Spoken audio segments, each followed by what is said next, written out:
Hello everyone, good morning to all of you. Welcome to logic Pathshala. आज के इस video में हम कवर करेंगे 20 और 21 अगस्त के इम्पॉर्टेंट करंट अफेयर्स के questions. Friends, daily current affairs के साथ साथ हम लास्ट में कवर करते हैं स्टैटिक के इम्पॉर्टेंट क्वेश्चंस को, ताकि साथ में हम स्टैटिक के जो इम्पॉर्टेंट क्वेश्चंस हैं जो आपके बार बार एग्जाम में पूछे जाते हैं उनको भी साथ में कवर करते चलें। और वीडियो का PDF आप लोगों को हमारे टेलीग्राम पर मिल जाएगा। टेलीग्राम को आप डायरेक्ट सर्च कर सकते हैं लॉजिक पाठशाला 16 नाम से, या डिस्क्रिप्शन में लिंक भी, आप वहां से भी ज्वाइन कर सकते हैं। तो चलिए बिना देरी से आज के सेशन को स्टार्ट करते हैं मोटिवेशन कोट से। All our dreams can true if we have to courage to pursue them. हमारे देखिए सभी जो सपने हैं वो पूरे हो सकती हैं, वो सच हो सकती हैं अगर हमारे अंदर वो करेज है उनको परस्यू करनी है। क्योंकि जब आप अपने सपनों के रास्ते पे चलते हैं तो बहुत सारी मुसीबतें भी आती हैं, बहुत सारे फेलियर भी हमें फेस करनी पड़ती हैं, लेकिन हमें विश्वास रखना है अपने ऊपर, हमें पेशेंस रखना है और आगे बढ़ते रहना है ताकि हम अपने ड्रीम्स को फुलफ़िल कर सकें। तो चलिए स्टार्ट करते हैं कुछ इम्पॉर्टेंट डे से। तो सबसे पहले बात करते हैं सद्भावना दिवस, जो कि कब मनाते हैं? 20 अगस्त को। इम्पॉर्टेंट डे है, एग्ज़ाम में बहुत पूछते हैं। तो 20 अगस्त को मनाया जाता है सद्भावना दिवस। अब इसके बारे में बात करते हैं क्यों ये सेलिब्रेट किया जाता है।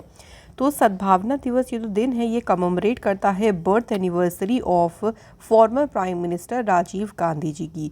तो राजीव गांधी जी के बर्थ एनिवर्सरी के दिन ये दिन मनाया जाता है। इस बार देखिए 2023 में इनकी 79th बर्थ एनिवर्सरी जो है मनाई गई है। राजीव गांधी जी की बात करते हैं तो ये 6th प्राइम मिनिस्टर थे, एज वेल एज इंडिया के ये यंगेस्ट प्राइम मिनिस्टर थे। इनके नाम के ऊपर एक इम्पॉर्टेंट अवार्ड भी है जो कि है राजीव गांधी नेशनल सद्भावना अवार्ड। ये दिया जाता है अगर मान लीजिए किसी का कंट्रीब्यूशन है towards the promotion of communal harmony, national integration या पीस। तो इन एरिया में किसी का कंट्रीब्यूशन हो, मेल या फीमेल कोई भी, तो उनको ये जो है अवार्ड दिया जाता है। अच्छा, राजीव गांधी जी की अगर बात करें जो मेमोरियल है, ठीक है, वो कहाँ, उसका नाम क्या है? Veer Bhumi. Rajiv Gandhi who was assassinated, इनकी हत्या की गई थी कब? 1991 में। तो ये कुछ इंपॉर्टेंट देखिए पॉइंट्स हैं, वन लाइनर में कहीं से भी क्वेश्चन आपका यहाँ से भी बन सकता है। एक और इम्पॉर्टेंट डे होता है 20 अगस्त को, जो कि है वर्ल्ड मॉस्किटो डे, विश्व मच्छर दिवस।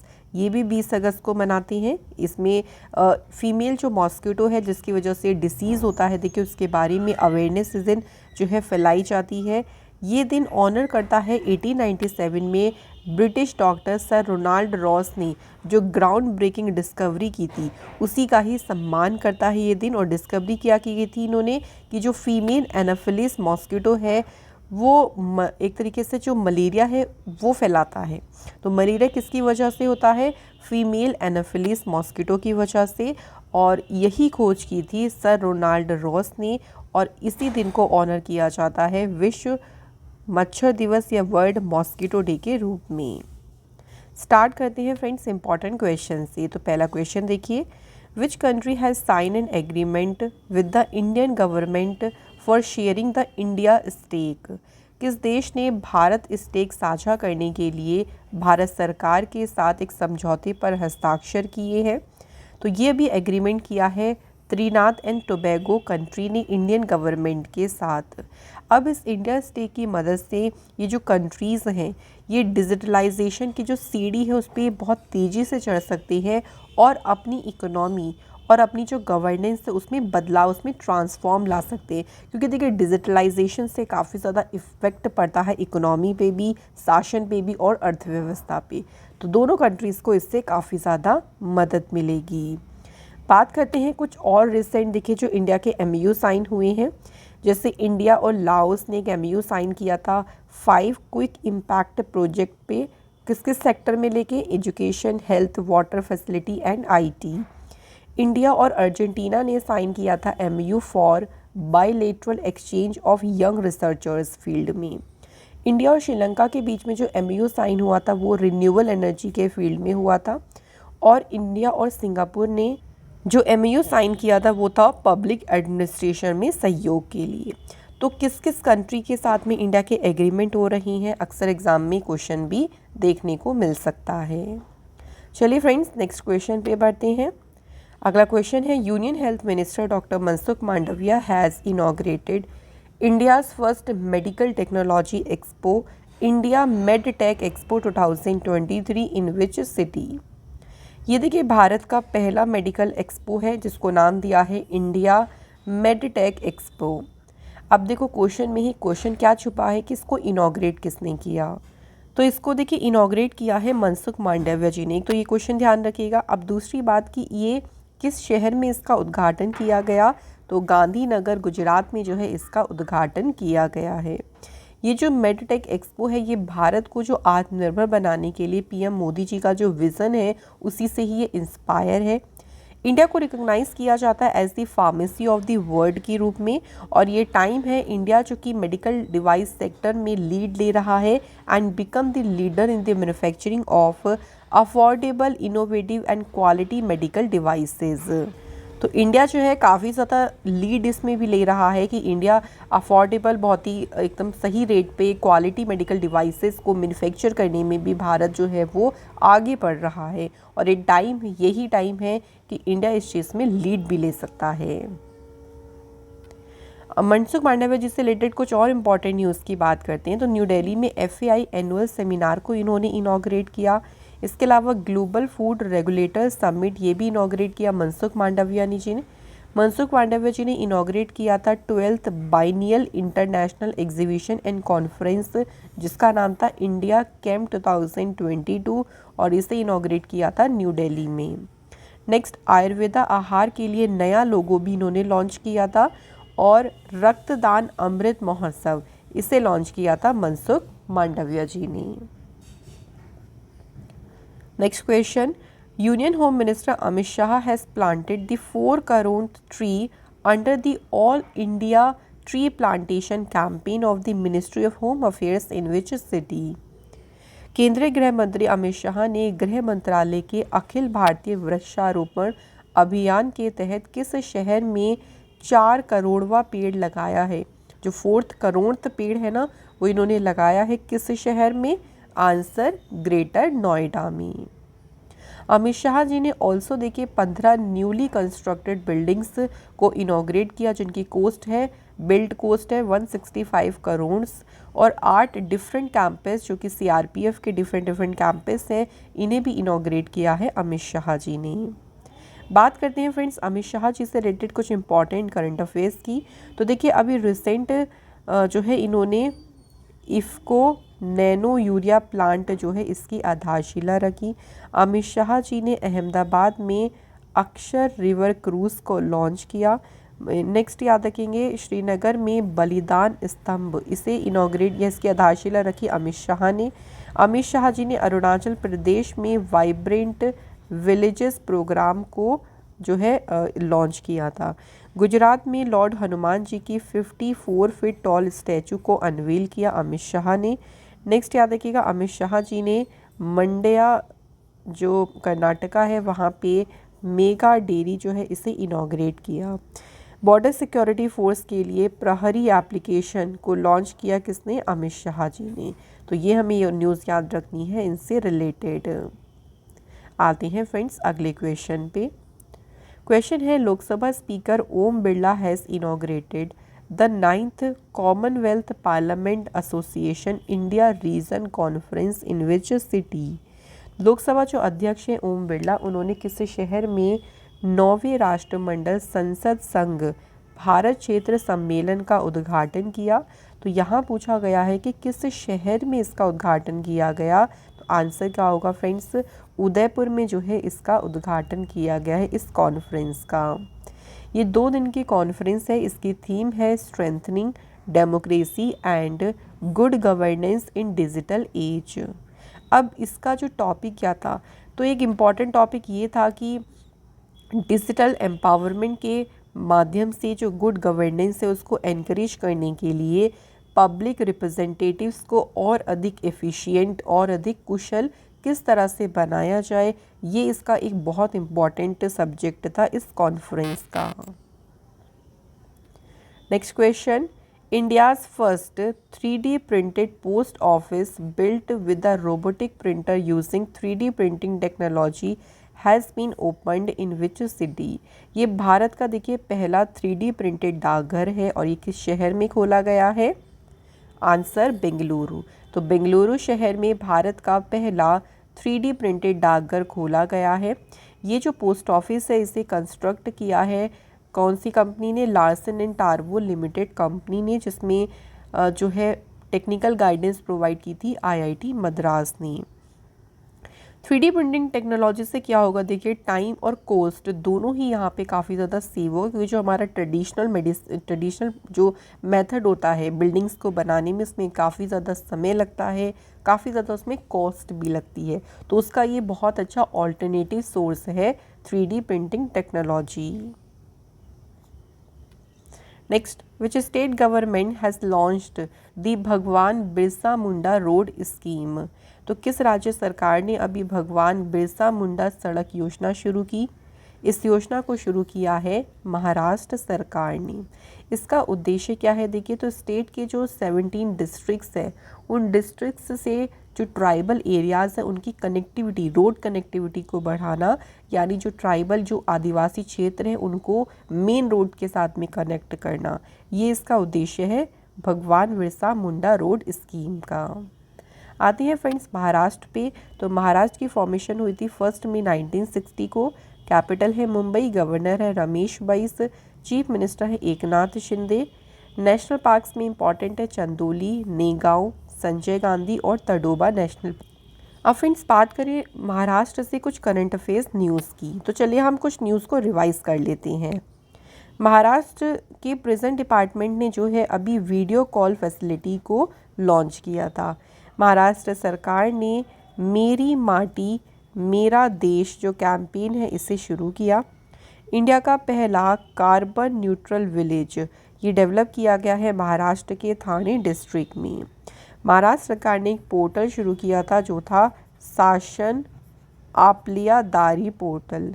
महाराष्ट्र सरकार ने अप्रूव किया था जेंडर इंक्लूसिव टूरिज्म पॉलिसी को। इसके अलावा फ्रेंड्स महाराष्ट्र में जो अहमदनगर है उसका नाम अहिल्याबाई जी के नाम पर रखा गया। महाराष्ट्र ने लॉन्च की सलोखा योजना। तो याद रखेंगे सलोखा योजना किसने स्टार्ट किया था? महाराष्ट्र गवर्नमेंट ने। महाराष्ट्र के नागपुर शहर में एक नया इनिशिएटिव शुरू किया गया था बेगर फ्री सिटी इनिशिएटिव। तो ये हमारी इम्पॉर्टेंट न्यूज़ है महाराष्ट्र से रिलेटेड। आते हैं नेक्स्ट क्वेश्चन पे। क्वेश्चन है from which district of Tamil Nadu Matti bananas received GI tag. Tamil Nadu के किस जिले के माटी जो केला है इसे GI टैग प्राप्त हुआ है? तो ये किस डिस्ट्रिक्ट से है? तो ये है कन्याकुमारी से, जिसे मिला है GI टैग। जो माटी बनाना है देखिए ये 6 जो है इसके टाइप से जो है अभी तक ज्ञात है, और ये कन्याकुमारी के जो वहाँ के देखिए इंडिजीनियस हैं, जहाँ यह है उनकी जो क्लाइमेट है, उनका जो सॉइल है उसमें ये काफ़ी पनपता है। इनको बेबी बनाना के नाम से भी जाना जाता है। तमिलनाडु की बात करते हैं फ्रेंड्स, तो कैपिटल है चेन्नई, CM है MK स्टालिन और गवर्नर है RN रवि। राज्यसभा की सीटें हैं 18, लोकसभा सीटें हैं 39 और असेंबली सीटें 234। बात करते हैं नेशनल पार्क्स की, तो देखिए कौन कौन से हैं important. Mudumalai, Mukurthi, Indira Gandhi national park, Guindy national park and gulf of Mannar marine national park. Tamil Nadu से फ्रेंड्स बात करते हैं कुछ करंट अफेयर्स की, तो तमिलनाडु सरकार ने पुदुमाई पेन योजना को स्टार्ट किया था। इसके अलावा फ्रेंड तमिलनाडु सरकार ने कावल उथपी एप्लीकेशन को लॉन्च किया था। नेक्स्ट, तमिलनाडु सरकार ने मीनंदम मंजप्पई स्कीम शुरू की थी। तमिलनाडु सरकार ने देखिए इंडिया का पहला एलिफेंट डेथ ऑडिट फ्रेमवर्क इसे लॉन्च किया था। नेक्स्ट याद रखेंगे फ्रेंड्स, स्ट्रीट एनिमल के लिए जो एम्बुलेंस की शुरुआत की गई थी वो सबसे पहले तमिलनाडु में की गई थी। तमिलनाडु सरकार ने फ्रेंड्स ऑफ लाइब्रेरी प्रोग्राम को लॉन्च किया था। इसके अलावा फ्रेंड तमिलनाडु सरकार ने महिलाएं जो देखिए नाइट में अकेले ट्रैवल करती हैं उनके लिए स्कीम शुरू की थी तमिलनाडु सरकार ने ही। और तमिलनाडु सरकार ने शिवास नाम से एक मोबाइल एप्लीकेशन को लॉन्च किया। नेक्स्ट क्वेश्चन देखते हैं। RBI has launched a centralised web portal जिसे नाम दिया है उद्गम। पूछा गया है what is the full form of उद्गम। ये भी पूछ सकते थे कि जो उद्गम वेब पोर्टल है इसे लॉन्च किसने किया है, तो याद रखेंगे आरबीआई ने इसे लॉन्च किया है और इसकी फुल फॉर्म है unclaimed deposits gateway to access information. अब क्या है ये पोर्टल, देखिए तो ये पोर्टल जो है सेंट्रल बैंक के द्वारा पब्लिक के लिए एक ही स्थान पर कई बैंकों में जो उनकी देखिए अनक्लेम्ड जो उनका डिपॉजिट है उसको सर्च करने में मदद करने के लिए इसको डेवलप किया गया है कि वो देखिए अलग अलग बैंक्स में जो उनके डिपॉजिट होते हैं जो अनक्लेम्ड हैं, जिनका उनकी नॉलेज नहीं है ज़्यादा, तो उनको सर्च करने में मदद करेगा जो है ये पोर्टल जिसका नाम है Udgam portal. Next question, PR Seshadri has been appointed as a new MD and CEO of which of the following bank. PR Seshadri जो है ये किस बैंक के जो है नए MD और CEO अपॉइंट हुए हैं, तो सही आंसर है साउथ इंडिया बैंक के जो है ये अपॉइंट हुए हैं नए MD और CEO। साउथ इंडिया बैंक की स्थापना हुई थी 1929 में, हेडक्वार्टर है त्रिशूर केरला में, चेयरमैन है देखिए सलीम गंगाधरन और MD CEO तो अब नए बन गए हैं तो इसे हटा दीजिएगा PS शेषाद्री और इसकी टैगलाइन है एक्सपीरियंस नेक्स्ट जनरेशन बैंकिंग। कुछ और अपॉइंटमेंट्स की बात करें तो देखिए अभी पावर फाइनेंस कॉरपोरेशन की CEO बनी है परमिंदर चोपड़ा, LIC के MD बने हैं R दुर्वाईस्वामी, इन्होंने मिनी IP को रिप्लेस किया है। SBI लाइफ इंश्योरेंस कंपनी के MD CEO बने हैं अमित झिंगरन और एक्सिस बैंक के नॉन एग्जीक्यूटिव चेयरमैन बने हैं NS विश्वनाथन। अगला क्वेश्चन है which team won the FIFA women's world cup 2023। FIFA महिला जो विश्व कप हुआ 2023 किस टीम ने जीता, तो ये टाइटल जीता है किस टीम ने, स्पेन की टीम ने। स्पेन की टीम ने देखिए पहली बार वुमेन्स वर्ल्ड कप का टाइटल जीता है और इसमें इन्होंने किसको हराया है, इंग्लैंड की टीम को। इसका आयोजन यानी इसका वेन्यू कहाँ पे था, सिडनी में इसका आयोजन किया गया था।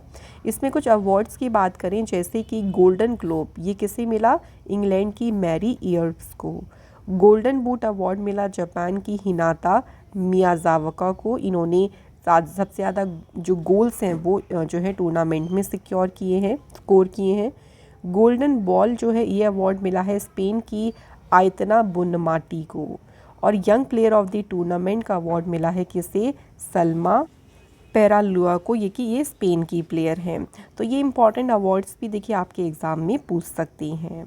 तो यहाँ हमारे करंट अफेयर्स के क्वेश्चंस कंप्लीट होते हैं। अब बात करते हैं स्ट्रेटजी के क्वेश्चंस की, तो देख लेते हैं पहला क्वेश्चन क्या है। फर्स्ट क्वेश्चन है doctor APJ Abdul Kalam was the dash president of India. APJ Abdul Kalam ji जो थे भारत के कौन से नंबर के राष्ट्रपति थे, आंसर 11th। तो इन्होंने ऑफिस ज्वाइन किया था 25 जुलाई 2002 को और ये कब तक रहे थे, 2007 तक। इंडिया के 11th जो है प्रेसिडेंट रहे थे doctor APJ Abdul Kalam. Next, APJ Abdul Kalam ji received the Bharat Ratna India's highest civilian award in which year. तो APJ अब्दुल कलाम जी को किस वर्ष में भारत का जो सर्वोच्च नागरिक पुरस्कार है भारत रत्न प्राप्त हुआ, तो उन्हें ये अवार्ड मिला था यहाँ पे सही आंसर होगा 1997।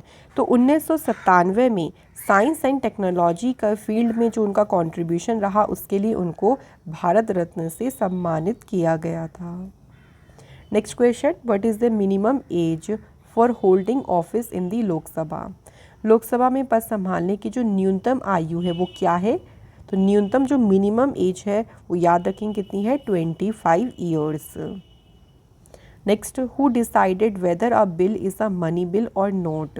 यह कौन तय करता है कि कोई विधेयक जो है वो धन विधेयक है या नहीं, तो ये डिसाइड कौन करता है, speaker of the Lok Sabha. Lok Sabha के स्पीकर डिसाइड करती हैं whether the bill introduce in a money bill और not. Next, who is known as the father of Lok Sabha. Lok Sabha के जनक के रूप में किसे जाना जाता है, राइट आंसर GV मावलंकर, इन्हें फादर ऑफ लोकसभा के नाम से जाना जाता है। तो आज के फ्रेंड्स हमारे सभी क्वेश्चंस यहाँ पे होते हैं कंप्लीट। अब टेस्ट की बात करते हैं तो आप इन 2 क्वेश्चंस के आंसर हमें कमेंट बॉक्स में ज़रूर बताइएगा। पहला क्वेश्चन है, which of the following pass has been created by Indus river. इनमें से कौन सा दर्रा जो है वो सिंधु नदी के द्वारा बनाया गया है। और दूसरा क्वेश्चन है कि जो इंडियन पार्लियामेंट का अपर हाउस होता है, ऊपरी सदन है, उसका नाम क्या है। इजी क्वेश्चन है, आई होप सो आप सभी जानते होंगे इन क्वेश्चंस को। तो आप हमें इन क्वेश्चन के आंसर कमेंट करके ज़रूर बताएं फ्रेंड्स। इसी के साथ आज का ये इम्पॉर्टेंट सेशन यहाँ कंप्लीट होता है। Thank you so much for watching this video.